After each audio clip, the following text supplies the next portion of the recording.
আসসালামু আলাইকুম। Hello everyone, I hope তোমরা ভালো আছো। আমিও ভালো আছি আলহামদুলিল্লাহ। তোমাদের সাথে গল্প করতে চলে আসলাম। অবশ্যই কমেন্টসে জানাবো আমার গল্প কেমন হলো। বলছিলাম রিমি আপুর কথা। রিমি আপু আমার বান্ধবীর বড় বোন।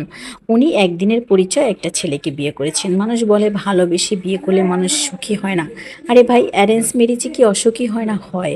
তবে ভালোবাসা যেখানে বিদ্যমান থাকে সম্পর্কটা সেখানে নিত্য নতুন হয়ে যায়। রিমি আপু একদিনের পরিচয় একটা ছেলেকে বিয়ে করে ফেললো একদিনের সম্পর্কে। দিব্যি ৯ বছর পরে উনি ওনার জীবনের একটা অধ্যায় আমার সাথে শেয়ার করলো।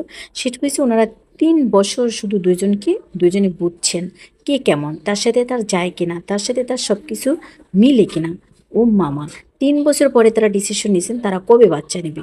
তাদের বাচ্চা নেওয়ার জন্য তারা দুইজনই মানে প্রমিস করে নিয়েছিল, যখন তাদের সংসারে একঘেয়েমি আসবে, যখন দুজনের মন আনমনা হয়ে যাবে, যখন মনে হইব যে তাদের জীবনটা একটু ফাঁকা ফাঁকা লাগতেছে, তখনই শুধুমাত্র তারা বাচ্চা নেবে। বাচ্চা নিয়ে তারা ভালোবাসা কমাইতে চায় না একে অপরার।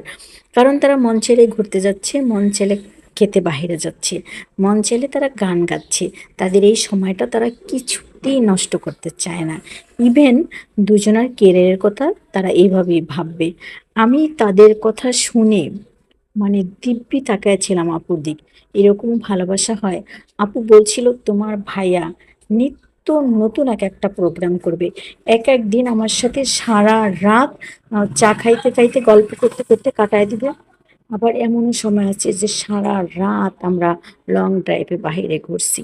আবার এমনও রাত আছে যে আমরা নদীর ধারে পিকনিক করার জন্য বন্ধু বান্ধব নিয়ে আড্ডা দিচ্ছি।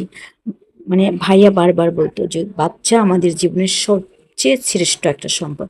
বাচ্চাকে খুশি রাখতে হলে, বাচ্চাকে ভালোভাবে মানুষ করতে হলে আমাদের দুইজনকে ভালো থাকতে হবে। ইভেন ভাইয়া ভাবিকে এতটাই ভালোবাসে, ভাইয়া কখনোই চায় না তাদের ভালোবাসার মধ্যে তৃতীয় পক্ষ আসুক। তাই ভাইয়া বিয়ের পর থেকে আলাদা সেটেল, এবং বাচ্চাকে উনি তৃতীয় পক্ষ হিসাবে দেখছেন। তবে অবশ্যই বাচ্চা নেবেন, সেটা সময় সাপেক্ষে।